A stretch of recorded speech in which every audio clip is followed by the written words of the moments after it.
करें भाई, करें, शुरू करें, बहुत देर हो गई, मजे कर लिए काफी हैं। चलिए आइए तो स्टार्ट करते हैं।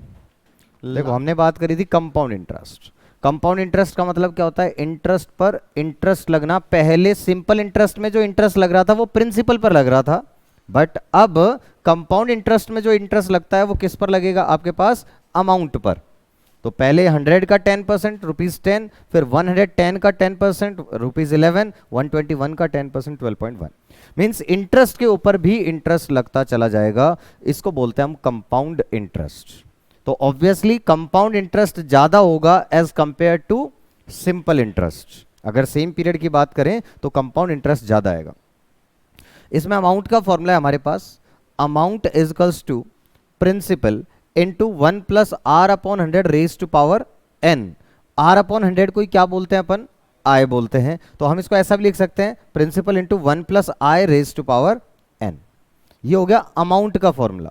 इसको कैलकुलेटर पे कैसे करेंगे? तो एक तरीका तो था P plus r percentage plus r percentage plus r percentage. कब तक करते जाओगे plus r percentage? n into 3 तक। अगर हमें 3 बार कंपाउंडिंग करनी है तो 9 तक जाना पड़ेगा, 4 बार कंपाउंडिंग करनी है तो 12 तक जाना पड़ेगा, 5 बार कंपाउंडिंग करनी है तो 15 तक जाना पड़ेगा, 15 तक जाना पड़ेगा। बात समझ में आ गई? ये तब पॉसिबल, मतलब ये वाला मेथड हम तब यूज करते हैं जब n छोटा होता है, नंबर ऑफ कंपाउंडिंग कम होती है, तो हम कर लेते हैं plus r percentage plus r percentage. But ये अगर 20 ईयर्स का 20 बार कंपाउंडिंग करनी है, 25 बार कंपाउंडिंग करनी है, 30 टाइम्स कंपाउंडिंग करनी है, तो प्लस आर परसेंटेज बहुत लंबा हो जाएगा। इसलिए हम दूसरा तरीका यूज करते हैं, इसको सॉल्व कर लेते हैं। तो इसका सॉल्व करने का तरीका क्या है? पहले ब्रैकेट को सॉल्व करोगे, that is 1 plus i multiply equals to, क्योंकि इसकी पावर n करनी है और पावर करने का तरीका क्या है? Multiply equals to. तो 1 plus i multiply equals to press कब तक करोगे पावर n करने के लिए? n प्लस 1 तक करेंगे और इनटू क्या कर देंगे? प्रिंसिपल। यहां तक बात समझ में आ गई? ऐसे आएगा आपके पास अमाउंट। बट कुछ बच्चों के दिमाग में कई कई जगह कंफ्यूजन रहता है कि कंपाउंड इंटरेस्ट कैसे निकालें। वो कई बार -1 जो हम कर लेते हैं, तो मैं एक बार उसको भी क्लियर कर देता हूं अच्छे से। देखिए आप, अगर मुझे कंपाउंड इंटरेस्ट निकालना हो तो मुझे क्या करना पड़ेगा? Amount minus principal. अमाउंट का फॉर्मूला क्या है? दैट इज प्रिंसिपल इंटू में 1 plus this is upon n। बात समझ में आ गई? Minus principal. प्रिंसिपल को कॉमन ले लो तो क्या बच गया? 1 प्लस आर अपॉन 100 की पावर n माइनस 1। देख लीजिए, देखिए आगे बात समझ में? इसी को मैं ऐसा भी तो लिख सकता हूं, प्रिंसिपल इंटू में 1 plus i raise to power n minus 1। बताओ। तो इसको जैसे ये वाला जो फॉर्मूला था 1 plus i multiply equals to up to power n plus 1 करके इंटू पी, तो मैं इसको अगर कैलकुलेटर पे सॉल्व करूं तो कैसे सॉल्व करेंगे? पहले ब्रैकेट सॉल्व करने का तरीका क्या होगा? 1 प्लस आई की पावर n। पहले मैं पावर n करूंगा और फिर -1 करूंगा। तो मैं पावर n करने के लिए कहां तक करूं मल्टीप्लाई इक्वल्स टू? बताओ जरा। n प्लस 1 तक। और फिर क्या करना पड़ेगा ब्रैकेट सॉल्व करने के लिए? -1। और फिर क्या करना पड़ेगा? Into principal. तो ये डायरेक्ट क्या आ जाएगा आपके पास? Compound interest. तो आपको कंफ्यूजन नहीं होना चाहिए कि वो समटाइम्स -1 हम कैसे कर रहे थे। आप सिंपली इसको फॉलो करोगे तो भी चलेगा। पहले अमाउंट निकाल लो, अमाउंट में से प्रिंसिपल माइनस कर दो, बात एक ही है ना। यहां तक तो आ गया अमाउंट, फिर माइनस पी कर दो, तब भी एक ही बात रहने वाली है। तो आप वैसे करें चाहे ऐसे करें, आपको कंफ्यूजन नहीं होना चाहिए, दिमाग में इधर उधर की बातें नहीं आनी चाहिए। एक को फॉलो कर लें, कोई भी फॉलो कर लें, पता है दोनों तो ज्यादा बढ़िया है। क्लियर यहां तक? चलें आगे। चलिए ठीक। इसके बाद अपन ने क्या कहा? यहां पर आई का मतलब क्या है? That is r upon 100। फिर मैंने कहा कंपाउंडिंग हम एनुअली भी कर सकते हैं, कंपाउंडिंग हम सेमी एनुअली हाफ ईयरली भी कर सकते हैं, कंपाउंडिंग हम क्वार्टरली या मंथली भी कर सकते हैं। एनुअली करेंगे इसका मतलब रेट और टाइम में कोई चेंज नहीं करना, rate divide by 1, time multiply by 1, कुछ नहीं करना। हाफ ईयरली अगर कर रहे हैं सेमी एनुअली तो साल में 2 बार इंटरेस्ट देंगे ना, 2 बार, एक बार इंटरेस्ट देंगे 6 महीने बाद, फिर इस अमाउंट के ऊपर ये इंटरेस्ट ऐड करने के बाद जो अमाउंट आएगा उसके ऊपर इंटरेस्ट लगेगा 6%, जो भी रेट होगा 6 महीने का। तो अपन ने कहा कि रेट को क्या कर देंगे? डिवाइड बाय 2 और टाइम को क्या कर देंगे, मल्टीप्लाई बाय 2 कर देंगे। अगर क्वार्टरली कंपाउंडिंग करनी है तो rate divide by 4, time multiply by 4। अगर मंथली है तो rate divide by 12, time multiply by 12। किसी को कोई दिक्कत इसमें? जितनी बार ज्यादा कंपाउंडिंग करोगे उतनी ज्यादा, ये आपने बात करी थी यहां पर, ये देखा था इंटरेस्ट एट द रेट 10% लगना था। साल में अगर एक बार कंपाउंडिंग करता तो इंटरेस्ट कितना आता, 10 रुपीज। साल में अगर 2 बार कंपाउंडिंग कर रहा हूं तो कितना आ रहा है, 110.25, दैट इज 10.25 इंटरेस्ट आ गया। अगर साल में 4 बार कंपाउंडिंग कर रहा हूं क्वार्टरली तो कितना आ गया, 10.38 आ गया। और अगर 12 बार कंपाउंडिंग करूंगा तो 10.47। जितनी ज्यादा कंपाउंडिंग उतना ज्यादा इंटरेस्ट होगा, क्योंकि बार बार इंटरेस्ट के ऊपर इंटरेस्ट लगता जाएगा, इंटरेस्ट के ऊपर इंटरेस्ट, तो इसलिए कंपाउंडिंग से interest, higher the compounding higher will be the compound interest. यहां तक कोई डाउट? देखिए जरा, उसके बाद आपने इसमें ये बात करी डबल। कभी भी आपको टाइम निकालना हो, कंपाउंड इंटरेस्ट दे रखा हो, कंपाउंड इंटरेस्ट का क्वेश्चन, और कहे कि डबल कितने टाइम में होगा, तो शॉर्टकट तरीका है, वैसे तो आपको कैलकुलेटर पे भी सिखाया था, 100 प्रिंसिपल लेके प्लस आर परसेंटेज करते रहो जब तक 200 ना आ जाए कैलकुलेटर पे। एक तरीका तो ये भी था, हमने क्वेश्चन भी किया था कल। और दूसरा तरीका क्या है, शॉर्टकट है 69/r। यहां पे r है, i नहीं है। r का मतलब क्या मैं डिवाइड बाय 100 करूंगा कि नहीं करूंगा? नहीं। रेट अगर मेरे पास 2% है तो मैं r को 2 ही लूंगा, यहां पर 0.02 नहीं लूंगा, ध्यान रखना, i नहीं है, ये r है। तो 69/r प्लस 0.35 ये आ जाएगा आपके पास, अप्रोक्सीमेट आंसर आएगा। तो इसके जो क्लोजेस्ट होगा वो आंसर हो जाएगा आपका, ठीक। अगर ट्रिपल करना है आपको कि 100 था 3 टाइम्स हो जाए, 300 हो जाए, तो क्या तो कैलकुलेटर पे करो, लेकिन बहुत लंबा हो जाएगा। शॉर्टकट क्या है, 111.4 डिवाइड बाय r प्लस 0.35, ये अपन कर देंगे। तो ये अपन ने बात कर ली। फिर आ गया था इफेक्टिव रेट ऑफ इंटरेस्ट, ये लास्ट कॉन्सेप्ट था इसका। इफेक्टिव रेट ऑफ इंटरेस्ट का क्या कॉन्सेप्ट है, ये ऐसा है कि साल में बार बार कंपाउंडिंग करने के बजाय, अगर साल में 2 बार कंपाउंडिंग कर रहे हैं, 4 बार कंपाउंडिंग कर रहे हैं, 12 बार कंपाउंडिंग कर रहे हैं, तो बार बार कंपाउंडिंग करने के बजाय अगर साल में एक बार कंपाउंडिंग की जाए तो इंटरेस्ट दोनों का सेम आ जाए। तो आप यहीं से समझ रहे थे कि ये बताओ, साल में हम 2 बार कंपाउंडिंग कर रहे हैं तो इंटरेस्ट कितना आ रहा है, 10.25।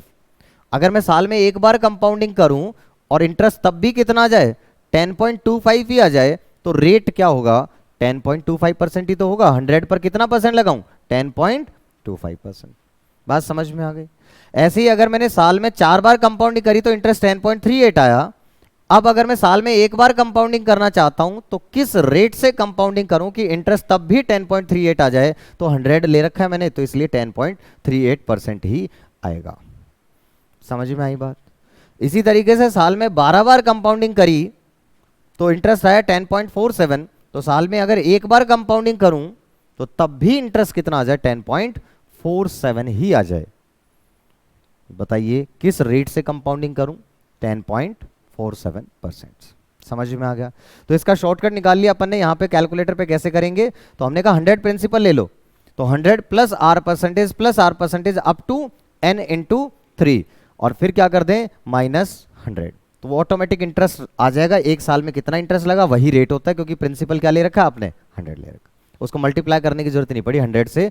क्यों? क्योंकि हमने प्रिंसिपल ही 100 ले रखा था और -100 कर दिया, तो जो आएगा वो ऑटोमेटिक 100 पर ही आएगा, वही परसेंट होगा, ठीक। इसका दूसरा तरीका 1+i, अगर ये लंबी ज्यादा है, 12 बार कंपाउंडिंग करनी है, प्लस r परसेंटेज में भी लंबा हो जाए, तो अपन क्या कर सकते थे, 1+i की पावर n।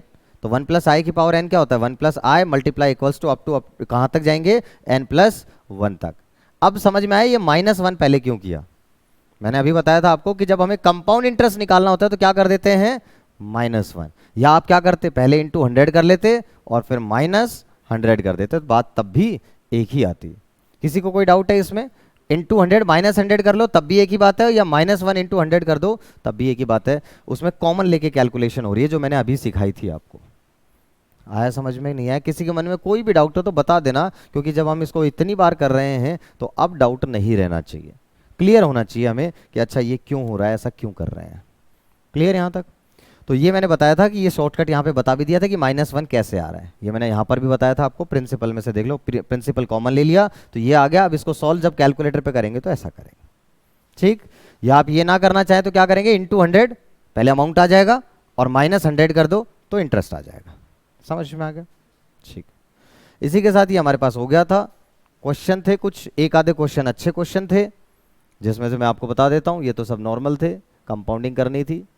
एक क्वेश्चन था आपके पास में ये इफेक्टिव इंटरेस्ट का, रेट कितना दे रखा है, 3% पर एनम। कितना दे रखा है, 3% पर एनम। तो मुझे बताओ अगर 3% पर एनम है, साल में 2 बार कंपाउंडिंग हो रही है सेमी एनुअली, तो इफेक्टिव रेट ऑफ इंटरेस्ट निकालो। तो आप कहोगे साल में 2 बार कंपाउंडिंग, तो एक बार इंटरेस्ट कितना लगेगा, 1.5%। तो 100 प्लस 1.5% प्लस 1.5%, 2 बार कर दी कंपाउंडिंग, माइनस, यहां पे -1 करने की जरूरत ही नहीं थी, -100, ठीक है। तो सीधा -100 कर दो तो ये आ जाएगा आपके पास 3.0225%। दूसरा तरीका था 1 प्लस आया, तो 1.015, ये ध्यान से लेना, ये गड़बड़ कर सकते हो आप, ठीक है। तो 1.015 मल्टीप्लाई इक्वल्स टू करेंगे कब तक, 3 तक, क्योंकि हमें 2 ही पावर करनी है तो 3 तक जाएंगे। देन क्या कर लेंगे आपके पास -1, पहले क्यों किया -1, क्योंकि हमें कंपाउंड इंटरेस्ट निकालना है। तो -1 × 100, या आप दूसरा भी करके देख लो, × 100 -100 करके देख लो, सेम ही आएगा। बट बच्चे को कंफ्यूजन ना हो इसलिए कह रहा हूं, करके देख लो, कोई प्रॉब्लम नहीं है, आपको बात समझ में आ जाएगी। आ गया भाई सबका, क्लियर है। तो एक ये क्वेश्चन था, और क्वेश्चन नंबर 4 अच्छा था, डेप्रीसिएशन वाला।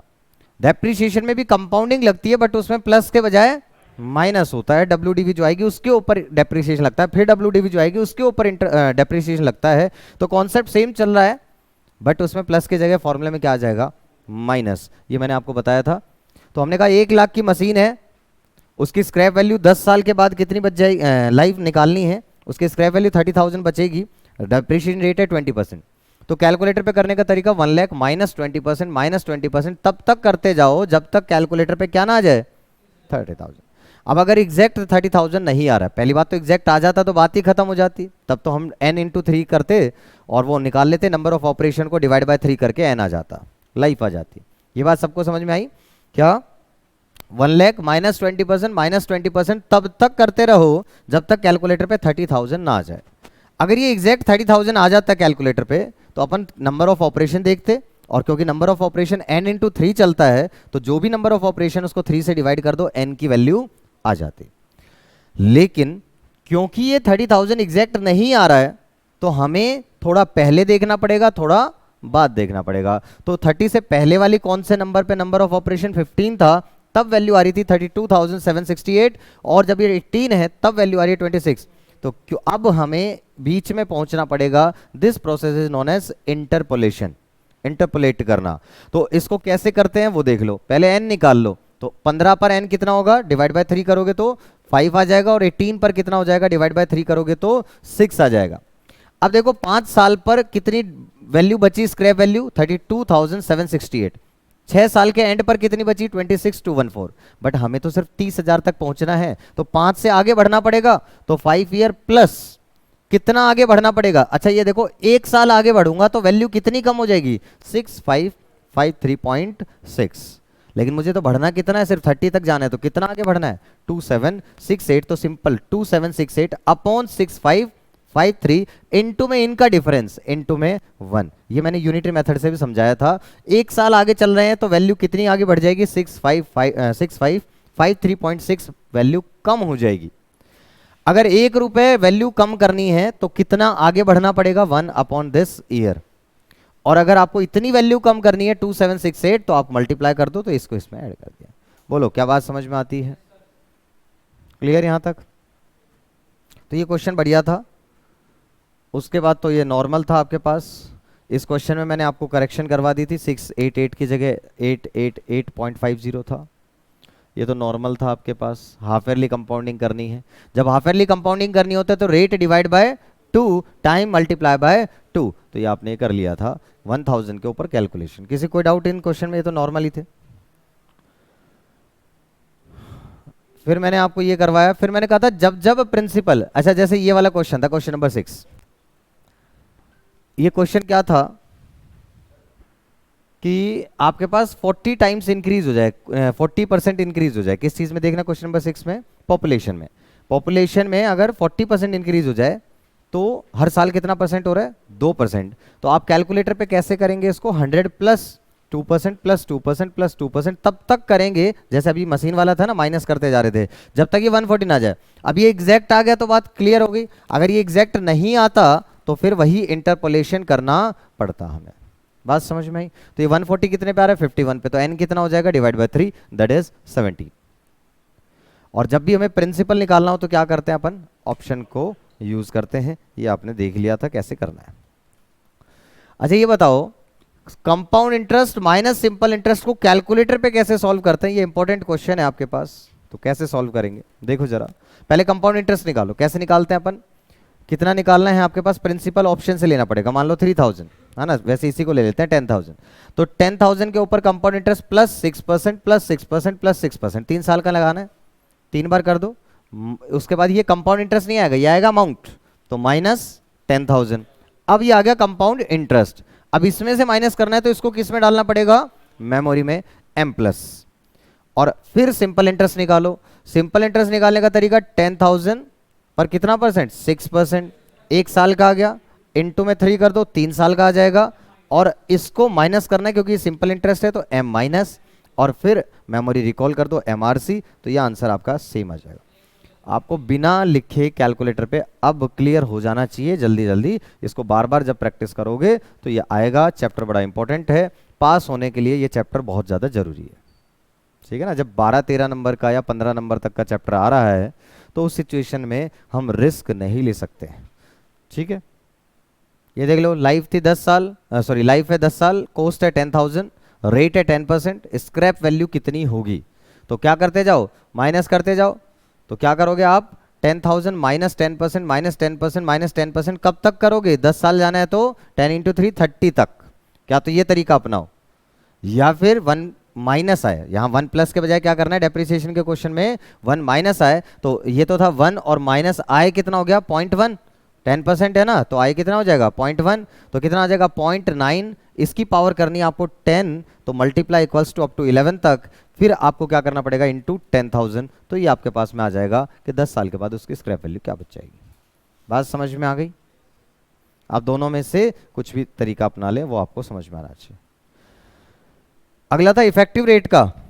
इफेक्टिव रेट क्या था, ये आपके पास में रेट था आपके पास आई थिंक 7%, पूरे साल का कंपाउंडिंग हो रही थी क्वार्टरली, तो रेट क्या हो जाएगा 1.75% हो जाएगा एक क्वार्टर का, that is 100 plus 1.75% plus 1.75% plus 1.75% plus 1.75%, मतलब कब तक, 12 तक। 4 बार कंपाउंडिंग करनी है, 4 इंटू 3 कहां तक जाएंगे, 12 तक जाएंगे। और फिर माइनस क्या कर देंगे 100, या आपको ये लंबा लगा तो यहां कर सकते हैं 1.0175 मल्टीप्लाई इक्वल्स टू पावर 4 करनी है तो 5 तक जाएंगे, माइनस 1 कर दो इंटू 100 कर दो, 7.18%। क्लियर है? जिसे तो नॉर्मल था, कंपाउंड इंटरेस्ट का था। अच्छा ये क्वेश्चन बढ़िया था, एनुअल बर्थ और डेथ रेट पर 1000 दे रखे थे। पर 1000 का मतलब क्या हुआ, 1000 लोगों पर एक साल में कितने बर्थ हो रहे हैं, 39.4, कितनी डेथ हो रही है एक साल में, 19.4।